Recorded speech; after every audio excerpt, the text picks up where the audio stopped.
Hi ಎಲ್ಲರಿಗೂ ನಮಸ್ಕಾರ. Welcome back to my channel. ಇವತ್ತಿನ ವಿಡಿಯೋದಲ್ಲಿ ನಾನು ಸಿಂಪಲ್ಲಾಗಿ ಈಸಿಯಾಗಿ ಕ್ವಿಕ್ಕಾಗಿ ಮಾಡೋ ಚಿಕನ್ ಬಿರಿಯಾನಿ ರೆಸಿಪಿನ ನಿಮ್ಮ ಜೊತೆ ಶೇರ್ ಮಾಡ್ಕೊತಾ ಇದ್ದೀನಿ. ಈ ಬಿರಿಯಾನಿ ಮಾಡೋದಕ್ಕೆ ನಾನಿಲ್ಲಿ 2-3 ಈರುಳ್ಳಿನ ಸಣ್ಣದಾಗಿ ಕಟ್ ಮಾಡಿ ಇಟ್ಕೊಂಡಿದ್ದೀನಿ. ಮತ್ತು ಒಂದು 4 ಟೊಮೆಟೊ ತೊಗೊಂಡಿದ್ದೀನಿ ಚಿಕ್ಕದು.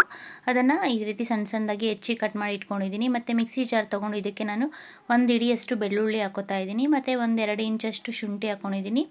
ನಾವು ಬೆಳ್ಳುಳ್ಳಿಗಿಂತ ಶುಂಠಿ ಸ್ವಲ್ಪ ಕಮ್ಮಿ ಹಾಕೋಬೇಕು. ಮತ್ತು ಖಾರಕ್ಕೆ ನಾನು ಇನ್ನು 7-8 ಹಸಿಮೆಣಸಿನ್ಕಾಯಿ ಹಾಕ್ಕೊಂಡು ನುಣ್ಣಕ್ಕೆ ಪೇಸ್ಟ್ ಮಾಡಿ ಇಟ್ಕೋತಾ ಇದ್ದೀನಿ. ನಾವು ಬೇಕಂದರೆ ಹಸಿಮೆಣಸಿನ್ಕಾಯಿ ಬದಲು ಒಣಮೆಣಸಿನ್ಕಾಯಿ ಅಥವಾ ಖಾರದ ಪುಡಿ ಕೂಡ ಹಾಕೋಬೋದು. ಇಲ್ಲಿ ನಾನು ಅರ್ಧ kg ಚಿಕನನ್ನು ಒಂದು ಸ್ವಲ್ಪ ಉಪ್ಪು ಮತ್ತು ಅರಿಶಿಣ ಪುಡಿ ಹಾಕಿ ಚೆನ್ನಾಗಿ ತೊಳ್ಕೊಂಡು ಇಟ್ಕೊಂಡಿದ್ದೀನಿ. ಈಗ ಸ್ಟವ್ ಹಚ್ಚಿ ಕುಕ್ಕರ್ ಇಟ್ಕೊಂಡು ಬಿಸಿ ಆದಮೇಲೆ ಅದಕ್ಕೆ ನಾನು 2 ಸ್ಪೂನಷ್ಟು ಎಣ್ಣೆ ಹಾಕ್ಕೊಂಡಿದ್ದೀನಿ. ಎಣ್ಣೆ ಹಾಕ್ಕೊಂಡು ಚಕ್ಕೆ, ಲವಂಗ, ಮರಾಠಿ ಮೊಗ್ಗು, ಪಲಾವ್ ಎಲೆ, ಒಂದು ಸ್ವಲ್ಪ ಸೋಂಪು, ಏಲಕ್ಕಿನ ಹಾಕ್ಕೊಂಡು ಅದು ಸ್ವಲ್ಪ ಫ್ರೈ ಆದಮೇಲೆ ಇಲ್ಲಿ ನಾನು ಕಟ್ ಮಾಡಿ ಇಟ್ಕೊಂಡಿರೋ ಈರುಳ್ಳಿನ ಹಾಕೋತಾ ಇದ್ದೀನಿ. ಈರುಳ್ಳಿ ಚೆನ್ನಾಗಿ ಕಂದು ಬಣ್ಣ ಬರೋವರೆಗೂ ಫ್ರೈ ಮಾಡ್ಕೋಬೇಕು. ಈರುಳ್ಳಿ ಸ್ವಲ್ಪ ಡೀಪ್ ಫ್ರೈ ಆದರೂ ಪರವಾಗಿಲ್ಲ, ಅದು ಟೇಸ್ಟು ತುಂಬ ಚೆನ್ನಾಗಿರುತ್ತೆ. ಈಗ ನೋಡಿ ಕಂದು ಬಣ್ಣ ಬಂದಿದೆ ಈರುಳ್ಳಿ. ಇವಾಗ ಇದಕ್ಕೆ ನಾವು ಕಟ್ ಮಾಡಿ ಇಟ್ಕೊಂಡಿರೋ ಟೊಮೆಟೊ ಹಾಕ್ಕೋತಾ ಇದ್ದೀನಿ. ಟೊಮೆಟೊ ನಾನಿಲ್ಲಿ 3 ಟೊಮೆಟೊನ ಹಾಕ್ಕೊಂಡಿದ್ದೀನಿ. ಟೊಮೆಟೊನ ನಾವು ಪೇಸ್ಟ್ ಮಾಡಿ ಸಹ ಹಾಕ್ಕೋಬೋದು. ಇದಕ್ಕೆ ಒಂದು ಸ್ವಲ್ಪ ಉಪ್ಪು ಹಾಕಿ ನಾನು ಟೊಮೆಟೊ ಸಾಫ್ಟ್ ಆಗೋವರೆಗೂ ಚೆನ್ನಾಗಿ ಫ್ರೈ ಮಾಡ್ಕೋತಾ ಇದ್ದೀನಿ. ಈಗ ನಾನು ಕೊತ್ತಂಬರಿ ಸೊಪ್ಪು ಮತ್ತು ಪುದೀನನ ಚೆನ್ನಾಗಿ ತೊಳ್ಕೊಂಡು ಇದನ್ನು ಮಿಕ್ಸಿಗೆ ಹಾಕ್ಕೊಂಡು ನುಣ್ಣಕ್ಕೆ ಪೇಸ್ಟ್ ಮಾಡ್ಕೋತಾ ಇದ್ದೀನಿ. ನಾವು ಲಾಸ್ಟಲ್ಲಿ ಸಹ ಕಟ್ ಮಾಡಿ ಸಹ ಹಾಕ್ಕೋಬೋದು ಒಂದು ಸ್ವಲ್ಪ ಕೊತ್ತಂಬರಿ ಸೊಪ್ಪನ್ನ. ನಾನಿಲ್ಲಿ ಪೇಸ್ಟ್ ಮಾಡ್ಕೊಂಡು ಹಾಕ್ಕೊಂಡ್ರೆ ಟೇಸ್ಟ್ ಚೆನ್ನಾಗಿರುತ್ತೆ ಅಂತ ಕೊತ್ತಂಬರಿ ಸೊಪ್ಪೆ ಮತ್ತು ಪುದೀನನ ಪೇಸ್ಟ್ ಮಾಡಿ ಇಟ್ಕೊಂಡಿದ್ದೀನಿ. ಈಗ ನಾವು ರುಬ್ಬಿಟ್ಕೊಂಡಿದ್ವಲ್ಲ ಶುಂಠಿ ಬೆಳ್ಳುಳ್ಳಿ ಪೇಸ್ಟನ್ನು ಹಾಕಿ ಟೊಮೆಟೊ ಚೆನ್ನಾಗಿ ಫ್ರೈ ಆಗಿದೆ, ಸಾಫ್ಟ್ ಆಗಿದೆ. ಇದ್ರ ಜೊತೆ ಮಿಕ್ಸ್ ಮಾಡಿ ಚೆನ್ನಾಗಿ ಹಸಿ ವಾಸನೆ ಹೋಗೋವರೆಗೂ ಶುಂಠಿ ಬೆಳ್ಳುಳ್ಳಿ ಪೇಸ್ಟ್ನ ಫ್ರೈ ಮಾಡ್ಕೋಬೇಕು. ನಾವು ಟೊಮೆಟೊ ಹಾಕೋಕ್ಕೆ ಮುಂಚೆ ಶುಂಠಿ ಬೆಳ್ಳುಳ್ಳಿ ಪೇಸ್ಟ್ ಹಾಕಿದ್ರೆ ಅದು ತಳ ಹಿಡಿದ್ಬಿಡುತ್ತೆ ಬೇಗ. ಅದಕ್ಕೆ ನಾನಿಲ್ಲಿ ಶುಂಠಿ ಬೆಳ್ಳುಳ್ಳಿ ಪೇಸ್ಟ್ನ ಟೊಮೆಟೊ ಫ್ರೈ ಆದಮೇಲೆ ಹಾಕೋತಾ ಇದ್ದೀನಿ. ಈಗ ಶುಂಠಿ ಬೆಳ್ಳುಳ್ಳಿ ಪೇಸ್ಟು ಚೆನ್ನಾಗಿ ಫ್ರೈ ಆಗಿದೆ. ನಾವು ತೊಳೆದಿಟ್ಕೊಂಡಿರೋ ಚಿಕನನ್ನು ಹಾಕೋತಾ ಇದ್ದೀನಿ. ಚಿಕನನ್ನು ಮಸಾಲೆ ಜೊತೆ ಚೆನ್ನಾಗಿ ಮಿಕ್ಸ್ ಮಾಡಿಕೊಂಡು ಇದು ನೀರು ಬಿಡೋವರೆಗೂ ನಾವು ಚೆನ್ನಾಗಿ ಫ್ರೈ ಮಾಡ್ಕೋಬೇಕು ಚಿಕನನ್ನು. ಚಿಕನ್ ನೋಡಿ ಚೆನ್ನಾಗಿ ಫ್ರೈ ಆಗಿ ಸ್ವಲ್ಪ ನೀರೆಲ್ಲ ಡ್ರೈ ಆಗ್ತಾ ಇದೆ. ಸೊ ಈಗ ಇದಕ್ಕೆ ನಾನು ಕೊತ್ತಂಬರಿ ಸೊಪ್ಪೆ ಮತ್ತು ಪುದೀನನ ಪೇಸ್ಟ್ ಮಾಡಿ ಇಟ್ಕೊಂಡಿದ್ದೀನಲ್ಲ ಆ ಪೇಸ್ಟನ್ನ ಹಾಕ್ಕೊಂಡು ಚೆನ್ನಾಗಿ ಮಿಕ್ಸ್ ಮಾಡಿ ಫ್ರೈ ಮಾಡ್ಕೋತಾ ಇದ್ದೀನಿ ಒಂದು ಸ್ವಲ್ಪ ಹೊತ್ತು.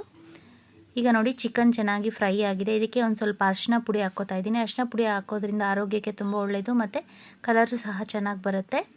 ಈಗ ಚಿಕನ್ ಫ್ರೈ ಆಗಿದೆ. ನಾನು ತೊಳೆದಿಟ್ಕೊಂಡಿರೋ ಅಕ್ಕಿನ ಹಾಕ್ಕೋತಾ ಇದ್ದೀನಿ. ಅಕ್ಕಿ ನಾನಿಲ್ಲಿ ಒಂದು 3 ಲೋಟ ತೊಗೊಂಡಿದ್ದೀನಿ. ಅಕ್ಕಿನ ತೊಳೆದು ಒಂದು 5 ನಿಮಿಷ ನೆನೆಸಿಟ್ಕೊಂಡಿದ್ದೀನಿ. ನಾನಿಲ್ಲಿ ಸೋನಾ ಮಸೂರಿ ಅಕ್ಕಿನ ತೊಗೊಂಡಿದ್ದೀನಿ. ನಾವು ಬಾಸ್ಮತಿ ಅಕ್ಕಿ ಇದ್ದರೆ ಬಾಸ್ಮತಿ ಅಕ್ಕಿಲಿ ಮಾಡಿಕೊಂಡ್ರು ಸಹ ಟೇಸ್ಟು ತುಂಬ ಚೆನ್ನಾಗಿರುತ್ತೆ. ಈಗ ಅಕ್ಕಿ ಹಾಕಿ ನಾವು ಚಿಕನ್ ಜೊತೆ ಮಿಕ್ಸ್ ಮಾಡಿ ಒಂದು ಸ್ವಲ್ಪ ಹೊತ್ತು ಫ್ರೈ ಮಾಡ್ಕೋಬೇಕು ಅಕ್ಕಿನ. ಆಗ ಆಯಿಲಲ್ಲಿ ಫ್ರೈ ಮಾಡೋದ್ರಿಂದ ಸ್ವಲ್ಪ ಉದ್ರುದ್ರಾಗುತ್ತೆ ಅಕ್ಕಿ. ಈಗ ನಾನು ರುಚಿಗೆ ತಕ್ಕಷ್ಟು ಉಪ್ಪು ಹಾಕ್ಕೋತಾ ಇದ್ದೀನಿ. ನಾನು ಉಪ್ಪು ಆಲ್ರೆಡಿ ಚಿಕನ್ಗೆ ಒಂದು ಸ್ವಲ್ಪ ಹಾಕಿದ್ದೆ, ಚಿಕನ್ಗೆ ಹಿಡೀಲಿ ಅಂತ.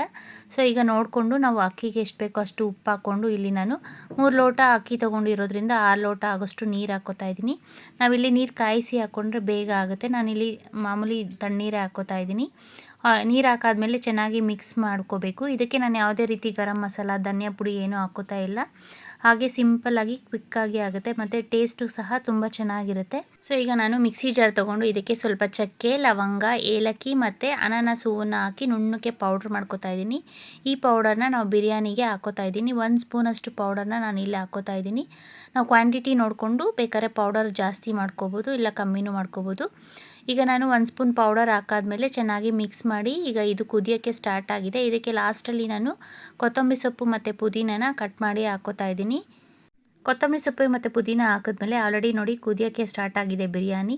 ಅದಕ್ಕೆ ನಾನು ಕುಕ್ಕರ್ ಕ್ಯಾಪ್ ಹಾಕಿ 1-2 ವಿಷಿಲ್ ಕೂಗಿಸ್ಕೊಂಡ್ರೆ ಟೇಸ್ಟಿ ಚಿಕನ್ ಬಿರಿಯಾನಿ ರೆಡಿ ಆಗುತ್ತೆ. ಸಿಂಪಲ್ಲಾಗಿ ಕ್ವಿಕ್ಕಾಗಿ ಆಗುತ್ತೆ ಈ ಬಿರಿಯಾನಿ.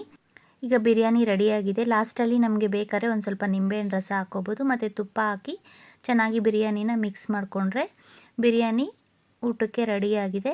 ಸೊ ಇವತ್ತು ನಾನು ನಿಮ್ಮ ಜೊತೆ ಚಿಕನ್ ಬಿರಿಯಾನಿ ರೆಸಿಪಿನ ಶೇರ್ ಮಾಡ್ಕೊಂಡಿದ್ದೀನಿ. ಇದು ಹೇಗಿದೆ ಅಂತ ಮಾಡಿ ನೋಡಿ, ಕಮೆಂಟ್ ಮಾಡಿ, ನಿಮ್ಮ ಫ್ಯಾಮಿಲಿ ಮೆಂಬರ್ಸ್ ಜೊತೆ ಶೇರ್ ಮಾಡಿ, ಲೈಕ್ ಮಾಡಿ ಮತ್ತು ಸಬ್ಸ್ಕ್ರೈಬ್ ಮಾಡಿ. Thank you.